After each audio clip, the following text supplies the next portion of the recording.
Hello and welcome to another video of Eddie in Denmark. Today I'm going to be talking about how you can crack a job interview in Europe, especially in Denmark, and the complete hiring process. And I'm also going to be discussing about tips and tricks that you should do and avoid mistakes that you should avoid in each round of an interview. So let's get started. So this video is for you if you have applied full-time job here in Denmark from abroad or from Denmark, or you have applied for a job and you haven't heard back, or you already had your first round of interview and you still haven't heard back. And if your inbox is also filled with complete rejections from the companies, then this video is for you, because in this video I'm going to be discussing a lot of tips and tricks that you should do and mistakes that you should avoid in each round of a job interview. So let's get started.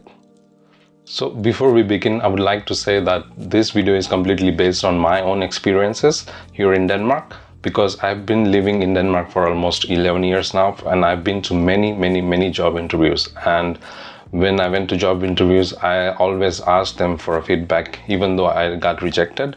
And all that experience is I'm going to be putting in this video and also giving you all the tips and tricks.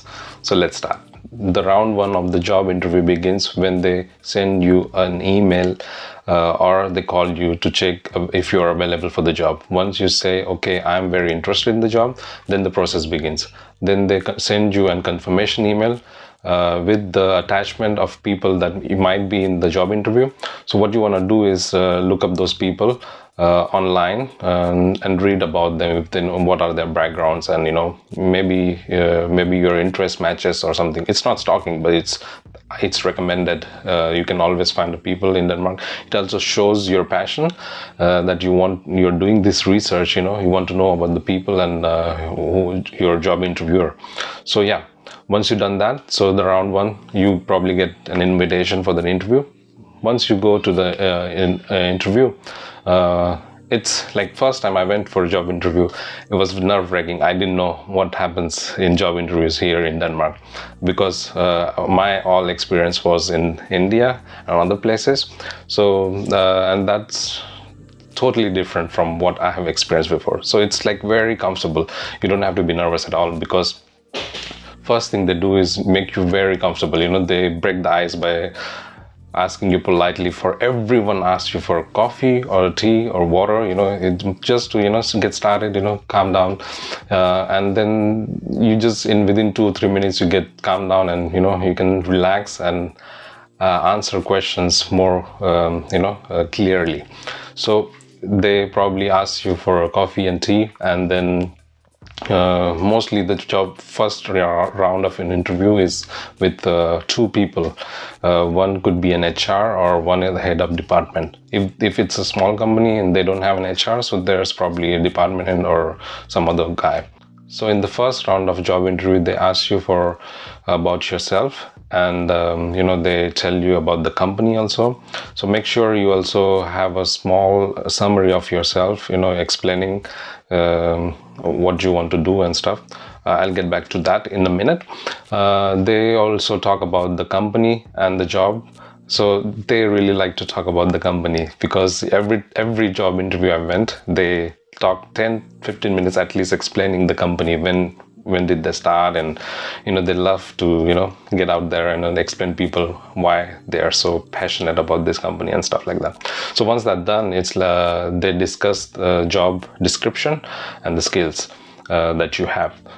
So the first tip of round one of the interview is when they ask you about explaining about yourself, tell us about yourselves. So a lot of people, what they do is explain all the personal things about themselves. So what you want to do is limit that. Maybe 4 or 5 lines about yourself, like, where you come from, what are your education experience, and how you were in Denmark or in Europe, for example. And then that's it. After that, it's mostly focused on the job. So make sure you get your focus on the job. So you tell them why you started studying this education, and why that led you to apply for this job, and why you are the perfect candidate for them. So make sure you put that in your summary. So it's very important, because I made that mistake many times. Tip number two. So don't in Denmark it's like a complete hierarchy, like a flat hierarchy, and people don't say sir or madam here in Denmark. So when you go for an interview, I made that mistake the first time. So when you go for an interview, so make sure ask. They probably tell you their name, or you already know by the invite in the email. So you call them by their name and look into their eyes. When you're talking, not somewhere else. So it's always gives a good impression. So yeah, call them by their names, and don't say sir or madam. That's not how it's done in Denmark or many countries in Europe actually. So before we go any forward, if you haven't subscribed to the channel, please subscribe to the channel. It really motivates me every time you guys subscribe and comment on my videos. So it really keeps me going and gives me motivation to create more content like this. So please subscribe to the channel. Thank you. So round two of the interview. Round two of the interview is focus towards your personality, to know if you're a good match and you're a good candidate that will be integrate good with the other employees they have. And also technical, so all the technical questions, for example, if you're going for the interview for a Java developer or software developer, so this will be the round where they will talk all the technical stuff. And also before the round two starts, they probably send you a test, personality test. For example, many companies, if you're applying in a big multinational company or international companies. For me, first time I got personality test was I got like this website where you can test. You have all these 16 personalities, and I was in the category of Barack Obama and Nelson Mandela. And I was so happy, okay, I'm in this group. But you don't have to be excited or down when your personalities matches with these people or some people you don't like.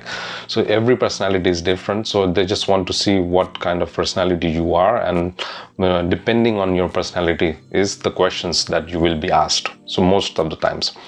And in the technical round, for example, if you're applying for a software developer, they probably send you a code or multiple choice questions so that you have to do.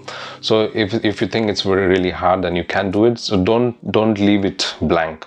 Do something, at least try. Even if it's wrong, try to solve the problem. That shows that you can actually, even if you don't know, you tried, and that sometimes gives you a good impression. So do that. So based on this test, there will be questions in the job interview. For example, in the personality test, that you are matched with the leadership skills, for example. So the question will be, how, if you lead this particular team, how you will lead and stuff like that. So based on your experience and what you can do, skills, you can explain that. And every time you answer, give an example. So it really gives a value to your answer when you explain that with an example. So make sure you do that. So the last thing in the round two will be about the salary. So make sure you do a little bit of research and look on the web pages or online, Google it, that what kind of salary of this particular job is expected in this particular region. So because salaries vary. For example, I live in a second biggest city in Denmark, where salary is a little bit higher as compared to other cities. But if you go to Copenhagen, which is capital, you get much more salary, but also living expenses are much higher there. So depending on that, you can negotiate. But there's also other website that you can check it out. For example, Job Index here in Denmark, you can go and write the particular position that you are applying for, and select the region you're applying in. Then it calculates and make a number, gives you a number. But also when you get this number, you also have to realize that that number is not actually right. So you should ask for 5,000 more than that. It's always good to come down on a salary than if you ask too low, then it's good to go up. So make not too big, but also you have to be realistic, especially if you're coming from other country and you're not planning to settle down in Denmark. Maybe you want to work 5 or 6 years and go back. So there's also pension stuff, like you say you don't want a pension, instead of that you get the 4% extra salary, so you can do that. So tip for round number 2 is especially this personality test. So if you're really confused about, you don't know how to do this, you find a person who has done this before, or who has a lot of experience, or you probably have someone in your network who works in HR and knows about this. So make sure you contact that person, and also read on the website of that special personality website what's this about and how they rate this. So you don't overdo it or underdo it. So you have sometimes in this personality things, you have to be very at the middle ground. So make sure you talk to the people who have done this before, so that really helps. Tip 2 is, it's okay to ask for more salary. You can always say that this is the number, but you are welcome to you are ready to negotiate. So it's always good to have put out there that this number, but also say that you are going to be negotiating. So round 3 of a job interview. So if you have reached this round, so congratulations, because you have a job. I'm saying that because most of the time round 3 is only about signing the contracts, negotiation of salaries, and all the other stuff, because they already like you, and then they just want to hire you now. Unless you are applying for a management level position, applying for director or CEOs, then there's round 3 is like different. They probably have one more interview. But of course, if you're watching this, you're probably not a CEO or a management position guy. So the round 3 of the job interview mostly happens on the telephone, because you don't have to be there in person to negotiate the salary. So the tip number 1 in round 3 is be calm and figure out why you worth that much, and give them an examples. You have this many years of experience, and you can do this and do that, and this will really add value to your company and stuff like that, all this stuff. So if you not sure about that, you can watch a lot of videos on YouTube on how to do that, or you can ask your friends who are already working with in the companies, or maybe anyone who can help you. Tip 2 in the round 3 is, let's say they say, okay, we can't pay you this much salary, this is too high and we can't afford it. So it's okay, because then you can negotiate on the other stuff, because in Denmark you get a lot of holidays, and there are so many perks when you work here. So for example, if you're working in a company where you might drive to work, so you can ask for a parking spot, or you can ask for 2 weeks of extra vacation, paid vacation, or all the other stuff. Like maybe most of the companies in Denmark have this lunch, which is you have to pay a little bit. Maybe you can ask that you will get that for free, for example. So all this small stuff, or these actually adds more value than the salary sometimes. So you can negotiate on this stuff in your contracts. So the last thing is, you read the contract completely, and normally in Denmark we have this union where everyone is actually a member of a union.